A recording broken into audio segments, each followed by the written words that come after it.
Welcome, everyone, to another broadcast of The Soul of the Everyman on the ArtistFirst radio network. All past shows are podcasts. You can find them at ArtistFirst.com. We welcome your questions and emails. Hit us up at dj@ArtistFirst.com. I'd like to be the first to congratulate our hosts on their 5th anniversary broadcast. I remember when we used to call them the wise ones, but we're not allowed to do that anymore. Here they are, your hosts, Margaret and Michael Lyons. Let's somehow we sneak it in every once in a while. Yes, thank you, Scott. And I am Michael. I am Michael Lyons. And I'm Margaret. Margaret, and we are the wise ones. No, we don't. The only reason we asked that because we're not that wise. We're just average, everyday, just people. We've been broken in by life. We've been broken in by life, as are we all. And if you survive long enough, it's like Nietzsche, whatever doesn't kill you makes you stronger and hopefully wiser. But none of those things have happened tonight. Tonight is our 5th anniversary show. It doesn't quite line up. So I'll say that this isn't the actual first, 5th on the dot on the day, but it's been 5 years since we started doing this. And we have got a little bit better at it. With everything as you do with everything, practice makes perfect. So you folks who have stuck with us through thick and thin for 5 long years, congratulations. They didn't seem so long, did they? No, actually not. I was surprised. It just rolls right along. At one point, we were, just to digress for a moment, we were counting shows, and we said that we had the 100th broadcast and the 150th broadcast. And I think we're up to the 17,000th broadcast here, something of that nature. It's awful. It's not quite that many, but we could count them, I suppose. But why bother? They're all gems, folks. They're all gems. And I think in honor of this, we might be doing a takeover of the station one of these weekends. So you'll have a plethora of souls of the everyman, or soul of the everymans, I don't know how you pluralize that, to listen to one of these weekends. But in any case, tonight we are talking. We had a couple of topics, and we picked one from the two because as you well know, who've been listening to the show for many years, we tend to talk about our topics, or pick rather our topics from things that we're just talking about, or going back and forth as we mutter to each other across the couch about things. And this popped up from a video we were watching, or something of that nature. I believe it was. It was was it a video? I thought it was, or something that you had found. This is from the Upanishads, and if folks are familiar with, I believe they're Vedic writings, or you're better at this than I am. What are the Upanishads? Yes, they are teachings and sayings from the Indian culture, right. Not the American Indian, but the East Indian, Southeast Asian, India. Mm-hmm. So the Upanishads, this really struck us. So I'll just read the quote, or maybe you should read it, because that you'll be better at it than I am if you have it in front of you. Sure. Okay. Into blind darkness pass they who worship ignorance. Into still greater darkness, they who are content with knowledge.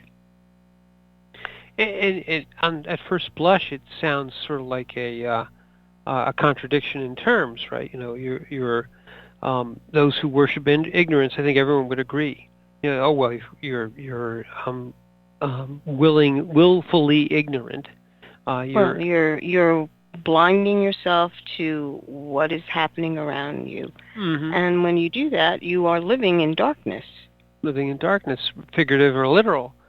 But then you say, well, what's the cure for that? The cure for that has got to be knowledge. You just know more, and you go off and you You get 17 degrees, more degrees than a thermometer, and all of a sudden you're no longer living in darkness. And as like sort of the poems do, and some of the other like Aesop's sayings do, the contradiction in terms catches your attention. You say, well, wait a minute now. I thought we were ignorant and living in darkness. Well, now we're really smart, and yet still, this is darkness. Because the key word, I believe here, Margaret, is content. Mm-hmm. If you think about it, when you decide to live in darkness, to be blind, you are putting up barriers. Mm. So you is content with knowledge.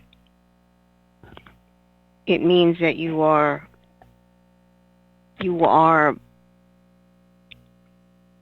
pushing those barriers a little further out, so you contain a certain amount of knowledge, but that's all. You don't want to have any more than the amount that you let in, which is basically the same problem.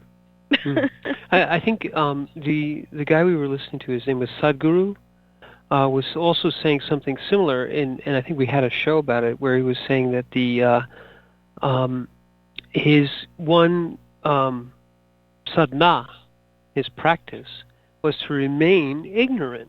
And again, it's one of these wonderful that catches your attention. What do you want to remain ignorant?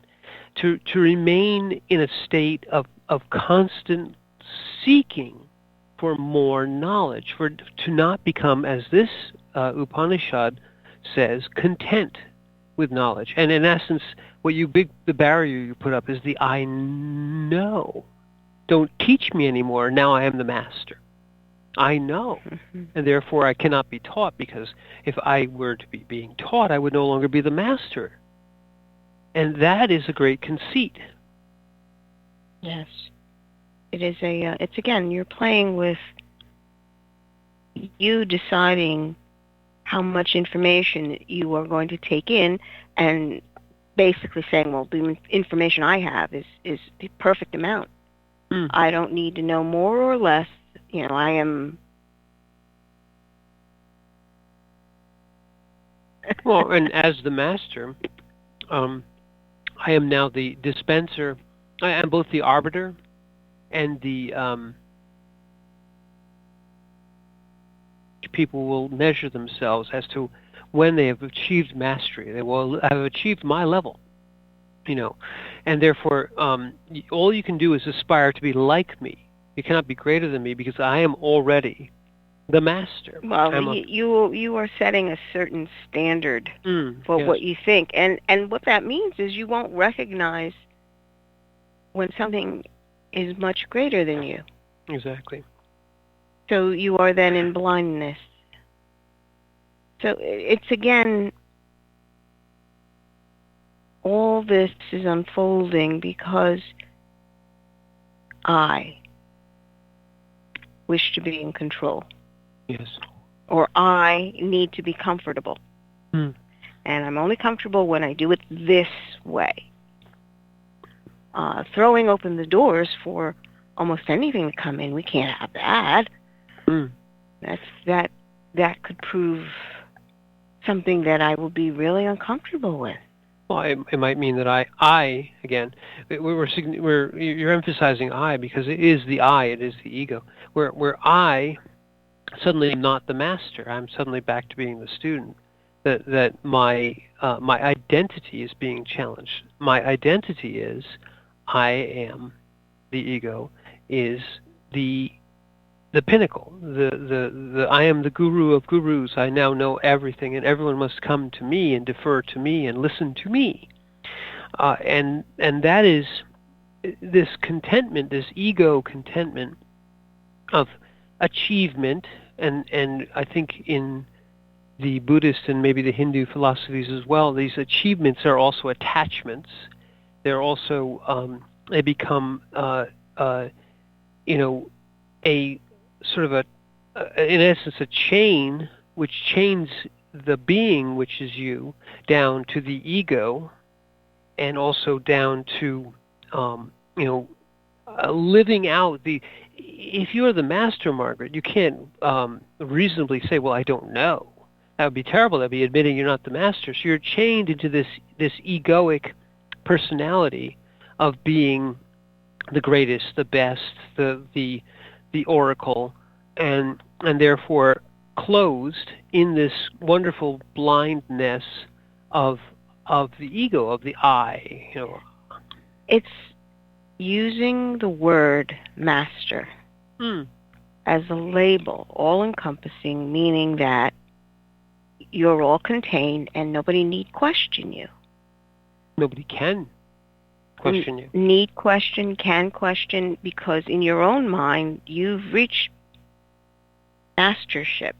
And you sit there and you sit, I look at that and I go, well, it's so completely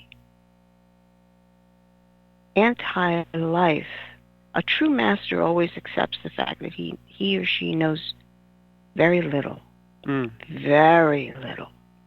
Because there is a great experience that life offers every single moment. But can you actually embrace what's happening to you in this moment? It is so vast. And most of the time, in order to embrace it, people have to put limitations on what they're experiencing. And this is why I believe people tell themselves stories. Because if they just stood in the moment and opened up and experienced the now, they would become so completely overwhelmed. It's like watching an infant when they first wake up and they're looking around. They get tired very quickly, very sleepy, because they're in overwhelm. People say, well, why are they so tired? They're just lying there. It's like they are experiencing everything with their five senses. And it's more than what they can process. And to acknowledge the fact that you will have moments where there is much more than you can process. And to not be afraid of it. Because some people believe that if they're in that type of overwhelm, they're going to get hurt in some way. They believe always the negative. They never believe the fact that if you're in the present moment and you're taking it all in, it's all right. And that's the ego, because the ego can't process at that rate. No. The being can. The being can take it all in and more. And interestingly enough, you have to put aside the thoughts because they're too slow and they're too limiting. You have to put aside the ego and the emotional bodies. They're still there, but you can't live through them or experience through them. Experiencing at the being level allows you to move at, let's call it spirit speed or God speed, that you can literally be in that moment. And it is tiring, and it's also certainly you realize at that moment, and will forever realize at that moment, that not only are you not the master, that it's even a conceit to say I am the student. The conceit there is that somehow I will achieve, in learning, if I learn enough and I spend enough time at this, I'll achieve. And in the being state, you're neither. We wrote a little something here that will go up on the website. I'll just read it. It said that there's poverty and ignorance and wealth and knowledge, but they're both two sides of the same coin. And the wisdom, the being state, is don't play the game. Don't engage in the ignorance, knowledge. Am I the master? Am I the servant? Am I the student, rather? You're neither. You are the being. If you begin to classify, saying that I'm ignorant or I'm knowledgeable, you've put parameters around your experience already. You've made a judgment call. And that puts blockages or filters up to your experience. So to allow yourself to be brave enough not to have that, what was the word? The ongoing dialogue to play in your head as you are in the moment, because this is the moment where you decide, am I telling myself a story, or am I here, just taking it all in? There's nothing wrong with not knowing. That's the judgment call. The wrong part, and saying that it's wrong. There's nothing wrong with not knowing. And that's why the word ignorance has taken on such a negative connotation. It used to be ignorance just meant you just didn't know. But now there's a whole spin going on in the language that, well, that's negative, you should never use that. Well, what other word are you going to use then when you just don't know something? Why are you making that judgment call? Because that's been used over and over again to manipulate you. Yes. Or even the word innocence has taken on, in some ways, pejorative meanings. When you say someone's innocent, you're also saying they're naive, or they're lacking in experience, sometimes even lacking in knowledge. Yet true innocence is an original state. When you come into this world, you are innocent in the sense of you are open to all things, and you have very little experience. And in openness and in acceptance, you enter into a being state which is quite innocent. All those things are not pejorative. They shouldn't be. To be open, to be in an innocent state, even to be in an ignorant state. The pejorative part of ignorance usually lies in the fact when you say somebody is ignorant, what you really mean is that they're unwilling to learn. And so that they themselves have made themselves, they're choosing ignorance. And yes, those who choose ignorance, one could say, well, that's incorrect, you shouldn't do that. But then to choose mastery is in and of itself also, as is said in the Upanishads here, also a form of arrogance or of willfulness. I am the master. I think the phrasing in the Upanishads is those who worship ignorance. Exactly. And that word worship is key. Yes. Because it means that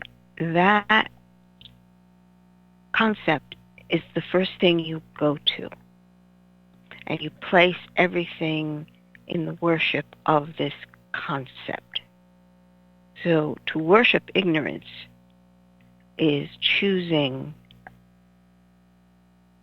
blindness to everything else except what you choose. Yes. But that, if you think about that, it's very telling. Yeah. Because worshiping something, that ignorance, that darkness, worshiping darkness, where there is no light. Do you understand what that does to you internally? You are not allowing light to enter into your being. And you are a being of light. You're not a being of darkness. Contrary to what people say, oh, well, it's this, that people like to play games with their persona. I'm this or I'm that. And like to portray this idea that, they investigate their darker side, and, it's something that's there, and you can't just destroy all of that. Not saying to destroy anything. I'm saying awareness far outstripes these games that you play in order to make yourself feel better. And that simple awareness of acknowledging that you're doing this so that you feel better about you. That's the kernel, that's the core of it. Bringing that to your consciousness is bringing that to the light. And when you shine light on that, simple acknowledgement that, yeah, I wanted to do that because I wanted to feel better about myself.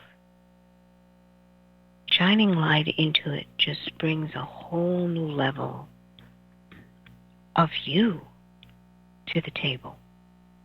Well, it's we were listening, I think, the other day to Tolle, and basically the beginnings of that enlightened state are realizing you're telling yourself the story, or realizing, as you say, that you're, I'm doing, even basically being aware in that moment that I'm doing this to make myself feel better. In other words, it's not just identity and running right into the emotion or running right into the thought maelstrom. Your awareness realizes that it's telling a story, and that's the beginning. And then maybe you do the opposite. In awareness, you say, okay, I'm not going to tell this story. I'm going to do something else. Well, you have to be able to take a breath in between that, because most people just rush into this thought or this habit form of, I've got to make myself feel better about this. Right. Okay? Without no thinking about it, just doing it. Not realizing what the exact experience is. They just already have said, oh no, I've got to make it sound this way because I don't feel right unless it sounds this particular way. And that's an automatic. It's a baseline undertone to your being state. And to acknowledge the fact that you're actually doing that allows you to dip into that baseline program, that automatic, what would be the term? Reflexive. No, default. Default. That default programming you've given yourself that, well, I've got to feel better, I've got to feel good about this, and if it doesn't make me feel good, then I've got to do it this way, and I've got to interrupt, and then you're not actually in that moment experiencing what's actually happening. What is actually happening to you in this moment? Is that statement that you made actually communicating clearly what you wanted, that either the emotion or the event or the memory that you wanted to communicate? Or are you qualifying it all and not seeing whether or not it actually was communicated to the other person?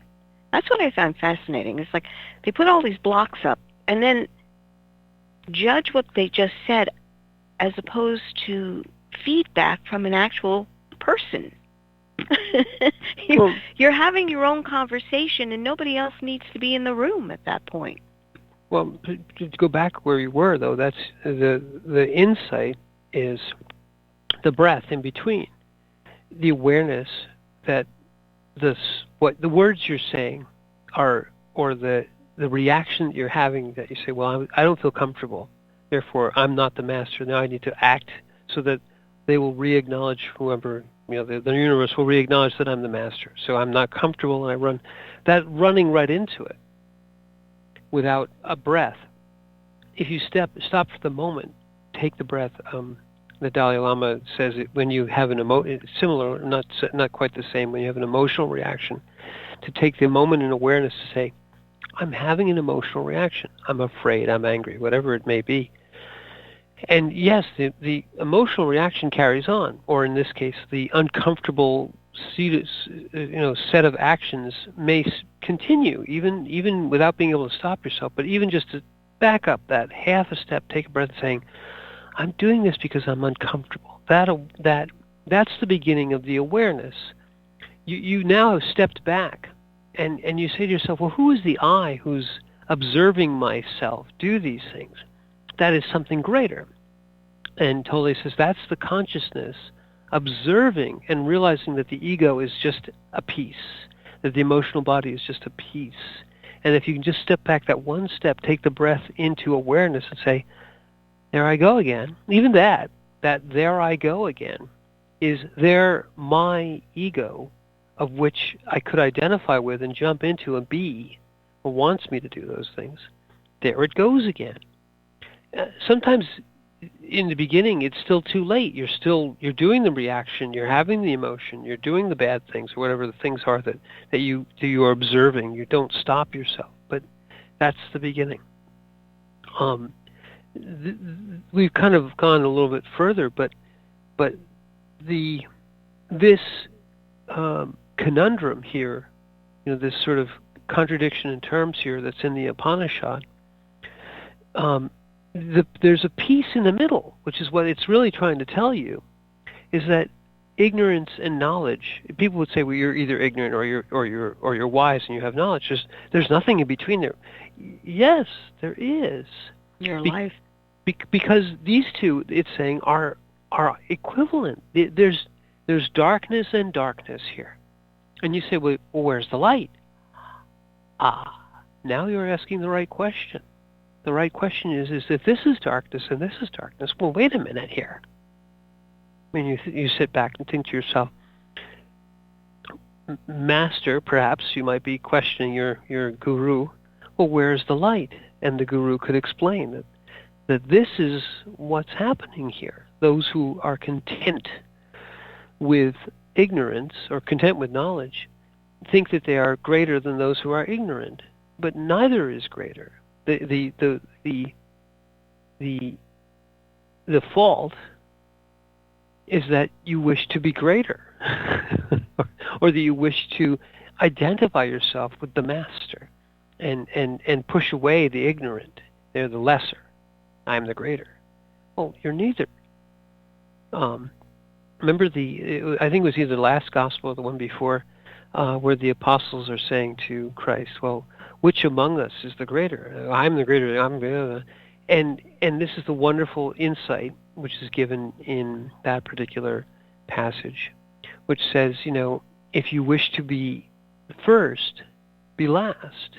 Put yourself into the position of the one who serves all, who washes the feet of the apostles, who is the servant to all, who is never the master.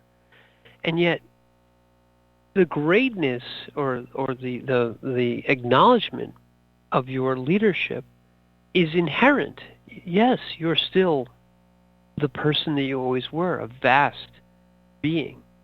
But you don't have to be and put yourself into this tiny box of, I'm the greatest, I'm greater than you, I'm better than him, I'm the king, you're the king's servant, you're the king's servant, you're give this. Yeah, the hierarchy.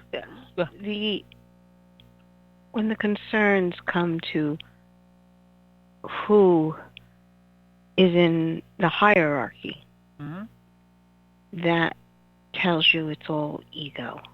All ego. You say, well, Master, who will sit at your right hand? And the master, if they're truly a master, they say, no one. If you wish to be first, be last. I'm sure it stunned them, as it does 2,000 years later. People listen to this. What do you mean I have to be servant to all if I'm the greatest? I'm the greatest.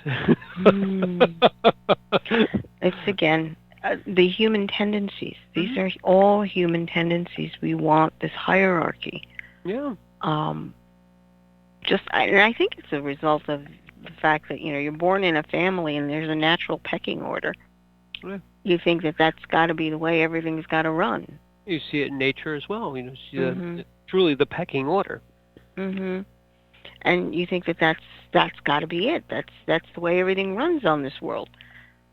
But that is the way the body form runs. That is the way the animalistic world runs. Yeah. And what do you wish to be identified with? Because as a human, you can choose something far greater. But is that where you want to reside as an animal? That's the question, because it's understanding that you're going back to that kind of thinking. Yeah. And not really incorporating what it truly means to be fully human. That's just the body part of you. The animalistic, the automatic, the worldly part, but you're so much more. So much more. The ego part. Let's take a break and go back to the studio and listen to their whatever commercials they have to tell us, and we'll come back on the other side. We'll talk more about ignorance.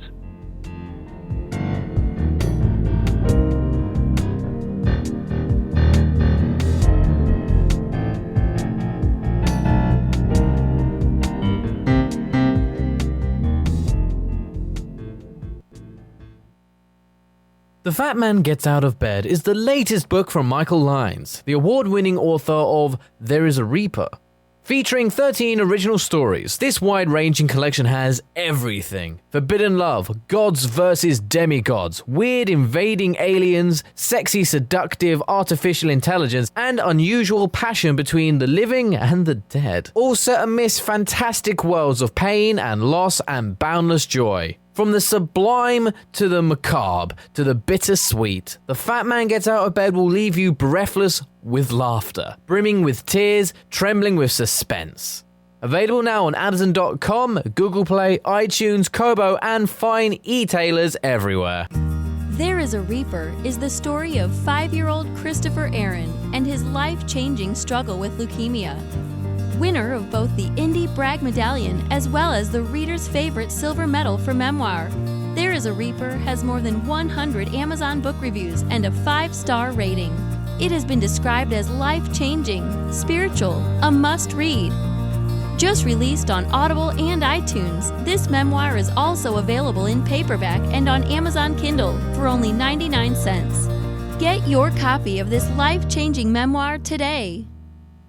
The wait is over. First Blood, Book 2 of the Blood series is out.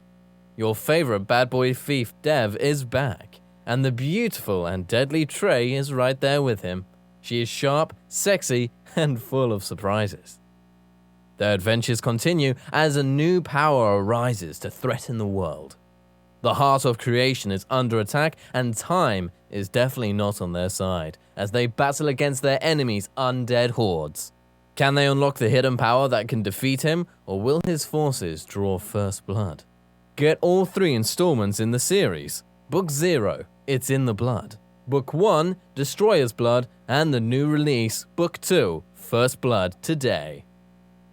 Available in ebook and paperback format on Amazon, Kobo, Apple, and most other fine e-tailers. Rick Riordan fans, love mythology with plenty of action and humor? Destroyer's Blood is for you. The new fantasy novel by award-winning author Michael Lyons is Book 1 of the adventures of Dev Kalian, the Blood series. Follow Dev and his magic sword Betrayer as they are suddenly attacked and forced to return to Olympus to fight in a war they want no part in. The world of men and gods is about to be destroyed by Zeus's ancient foe, and only Dev and Trey can stop him. The conflict never stops, and the amazing twist will have you on the edge of your seat. Act now while the ebook is on sale for only 99 cents. Destroyer's Blood is available on Amazon.com, Barnes & Noble, iTunes, Kobo, and fine e-tailers everywhere. And while you're there, get the free prequel, It's in the Blood, available for a limited time. Hi, this is Hannah Ruth from the band Wild Hum. Check out our new Americana Soul CD, Wild Hum, at our website, wildhummusic.com. And you are listening to the ArtistFirst Radio Network. Thank you.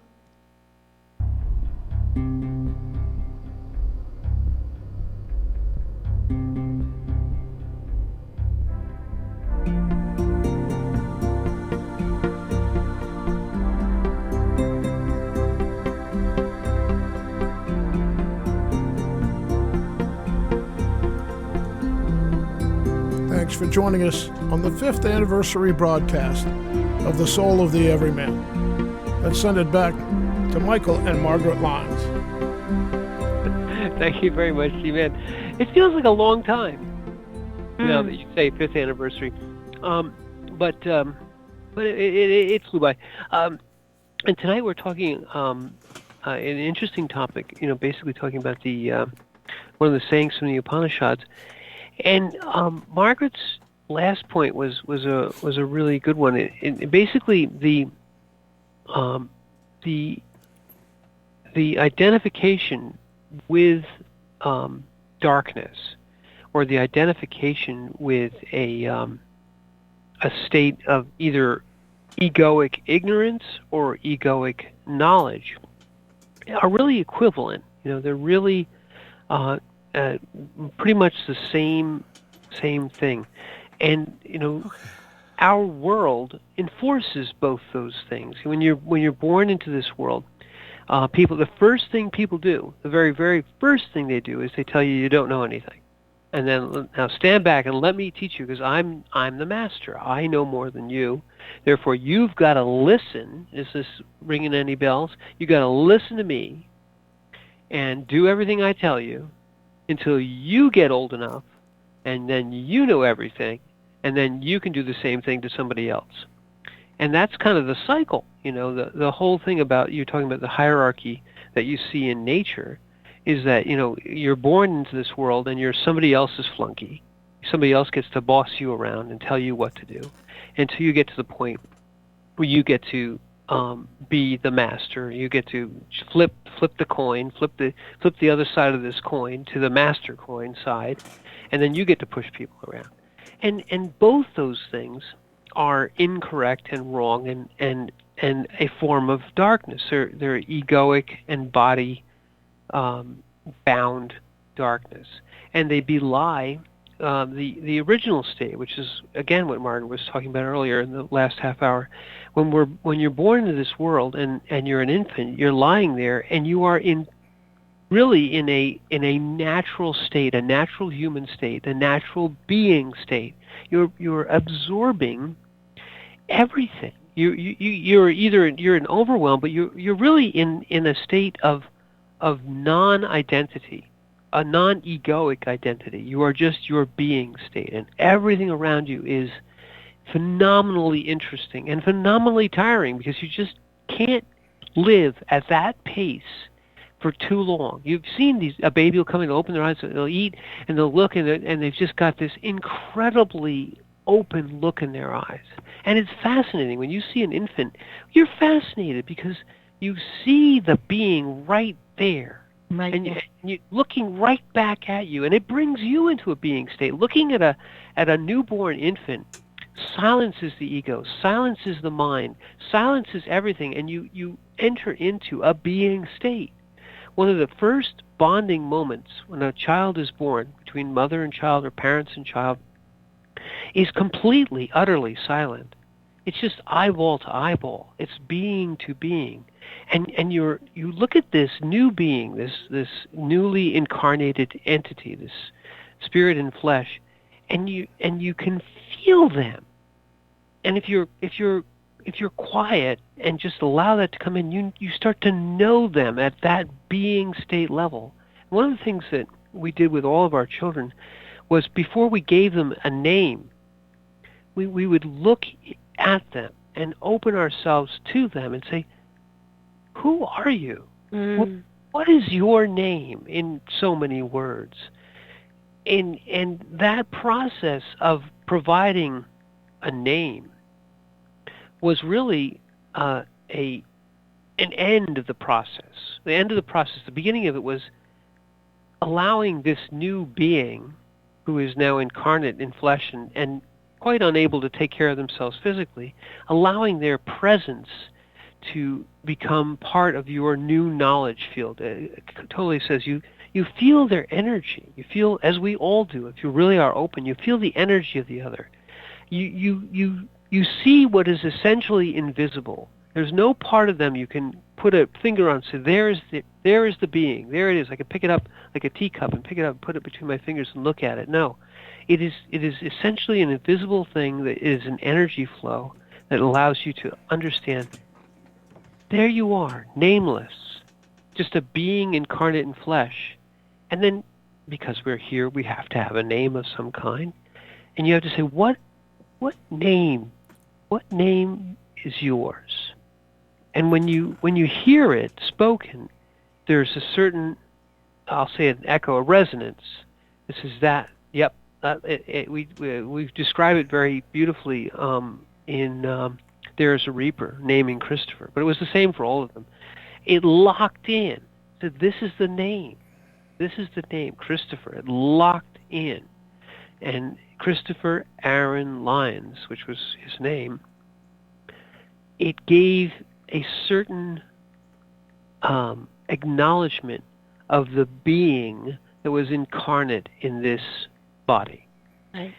It just did. It was certainly imperfect because it's just word symbols, but it was a close analog to what he was really there for. Sort of, that's what a good name does. A good name is a resonance with the being. Right. You basically pick up on their soul. Mm. Ideally speaking, what you're doing is naming their soul so that they have something to fall back on. Because usually your name, this is what you will be called, and it becomes your face or your outer form. But to have your soul linked into the full vibratory call that you answer to is a phenomenal thing. Mm.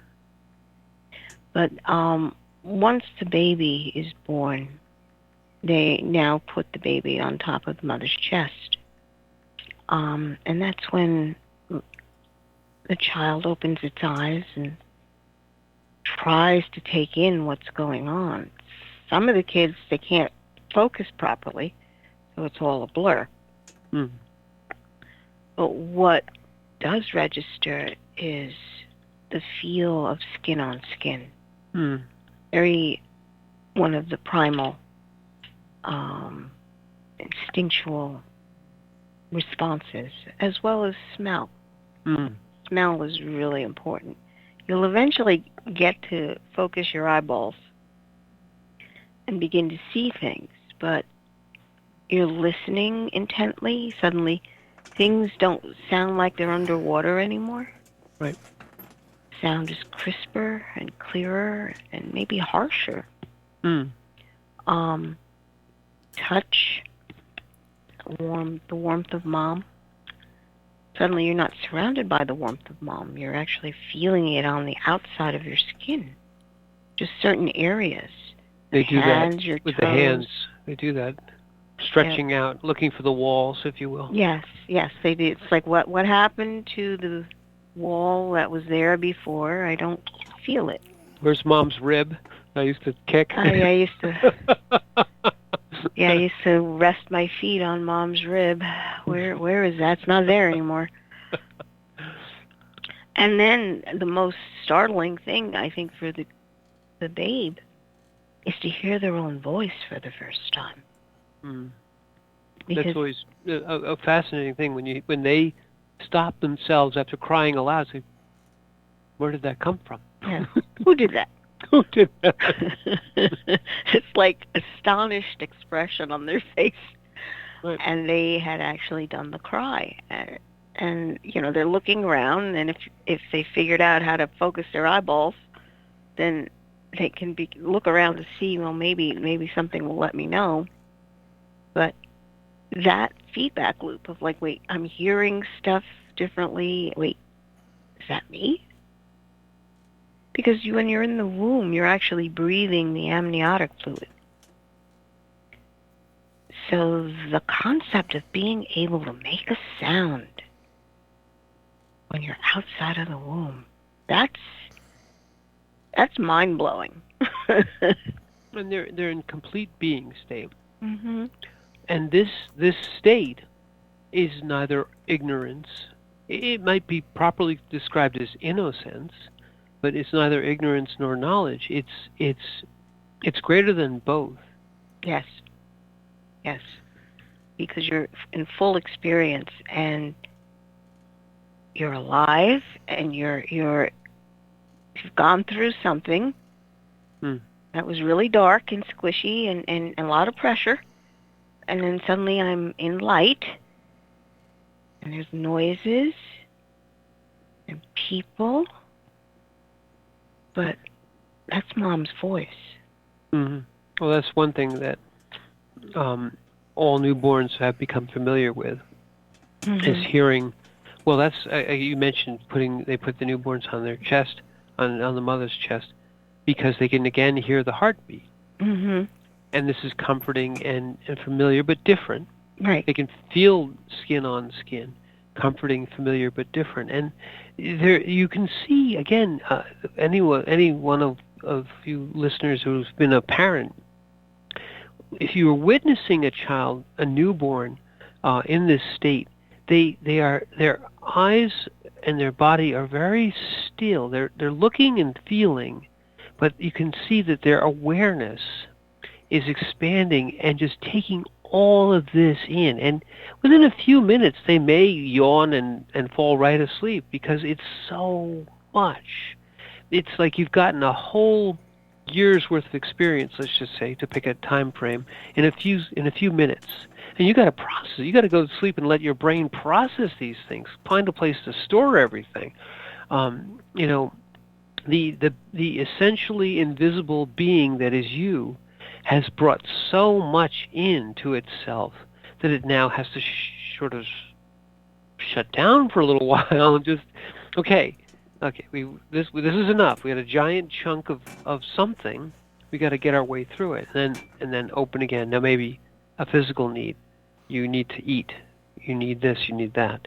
But the truly experiential being state remains. Eating is a whole new experience. Every touch, every sound, everything is right at the forefront of being. You haven't added any layers of knowledge, which are just barriers. You haven't chosen ignorance, another type of barrier. You are in an openness state that is enviable and also terrifying at the same time.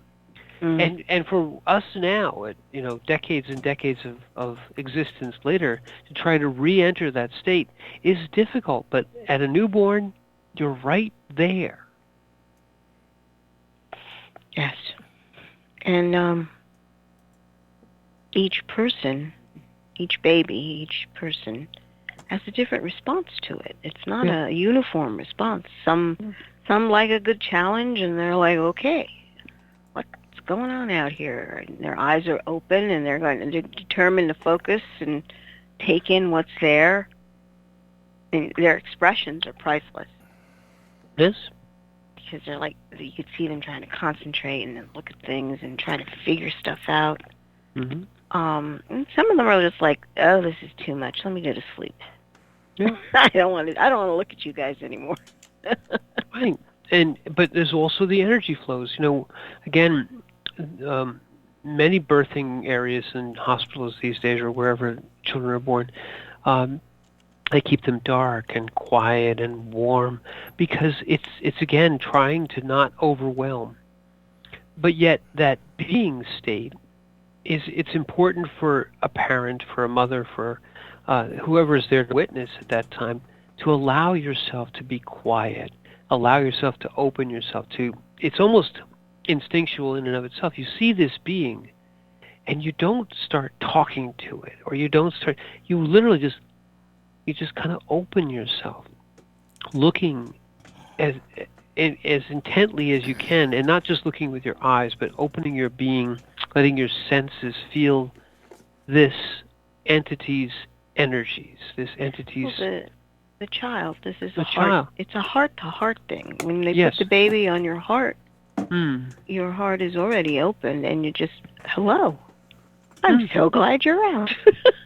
Well, yes. I'm really glad you're out now. Yes.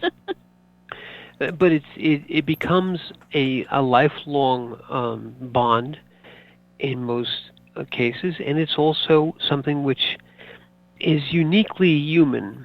Although certainly, anytime a new life comes into the world, you see newborn animals, newborn puppies, there's still an acknowledgement, an echo of that same sort of awareness. You see the very first time a newborn anything opens its eyes, there's a certain part of you which acknowledges that this is a presence. This is a new being incarnate in this particular body. But yet there's another level in the recognition of the humanity of the other when you see a newborn child. And this is something that if you are able to re-achieve a portion of this, you're far beyond darkness. You're far beyond ignorance. You're far beyond knowledge. You're back into an echo of your original state. You yourself are able to bring your being up into presence, extend your being's awareness into that which is all around you, and connect with another. And we do that. It's part of the basis of relationships, the basis of this feeling of I like this person or I don't like this person. I feel this person's energy, and it has a resonance in mine. These are being states. They're not at the judgment level. Well, when people say... you're not even in the I like this or I don't like this, okay? That's because you're at that point saying that I've already got a preconceived notion of what should be. You're not even there.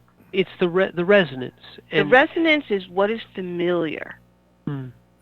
Is this the voice that I heard when I was in utero? Is this my mother's voice, my father's voice, my brother, my sister? Is it familiar? Is it this what it sounds like when I'm not surrounded by... Well, I was talking... You're talking from the point of view of the infinite, yes. But I'm saying in general, all of our relationships, when you open yourself to another, that's when you find the heart resonance. That's when you find the true synergy of energies. The real relationship basis, true relationship basis, is there. With the infant and the mother, certainly there's a familiarity, but there's a new relationship that has to be created there. The being which is incarnate in the infant, in the newborn, has to, in and of itself, become aware. What I'd like to point out is the fact that when you are interacting with a very young soul, or no, that's the wrong word, a young baby, and they're awake and they can see you and you can see them, their very first reaction is they usually grin at you. They're sitting there grinning at you like, hi. Hi. And you grin back like, hi. And it's the old, I'm here, you're here. It's great. Right. It's great. And they're perfectly happy, perfectly willing for you just to be there. You know, you don't have to talk with them. You don't have to entertain them. We're here. Without words, without anything else, there's a flow of energies. There's a communication. There's an acknowledgement of presence on both sides, and there's a parity there. Interestingly enough, even though one is going to provide almost everything else for the other, you're going to provide all the food and sustenance. The parity is that one being recognizes another being. Just to give an example, case in point, Christopher's being, when we first met him in the first moments after he was born, was very obviously a powerful, let's say, awareness with a purpose. As everyone is individual and everyone is different, you meet someone at that level and they're taking their first few interactive forays upon this common dream, you can get a sense of them very quickly. And he was quite different from our first child and quite different from all our other children. He had a unique sort of energy about him, and that carried forward. Very direct. Very direct. Very direct. Each one different, because their frequency when they first come out, or the energy that they carry when they first come out, is who they are at a baseline. So our eldest one was always a very sweet, and just kind of happy fellow. Yeah. Very social. I'm like, I'm here, you're here, we're all good. And curious, just curious about things, willing to observe. Chris, on the other hand, was, I want to be in charge. Well, and I think that wearing your being on, on your, the immediacy of the presence of the being is what you get with an infant. You don't get any layers. Right. You get a true as when you're in the best of relationships you have with any other. There's a heart true about them. Yes. And when you see an infant, there's an immediate heart true about it. There's a heart true that they present when they first are born. Like Devin was always my joyful boy. Joy. Just joy at being alive, and he hasn't really lost that. He has maintained that joyfulness, just more aware of the foibles of humanity. But at his core, there is I don't know how to even explain it. There's an exuberance and a grace internally that he carries. And Kay is always, he's quiet and still, but strong. And it's not mischievous, but it's there's a sparkling humor which he brings into things. Quirky. There you go. He's got a quirky sense of humor. But these experiences, each one of our children being uniquely different, you get them at that moment when you open yourself up. And you can get these same types of things if you eschew ignorance and you eschew knowledge and you open yourself to a being state in relationship, you'll know the other at many different levels, at the being level, at the resonance level, at the heart true level, and you'll know whether this person is someone you can have a relationship with. You'll know something about them because of the energies that you perceive, and it has nothing to do with how much you learn or with. And one thing we'll know is that we're coming to the end of the show. But anyway, in ignorance and in knowledge, I'm Michael Lyons. And I'm Margaret, and thank you for listening. Bad segue.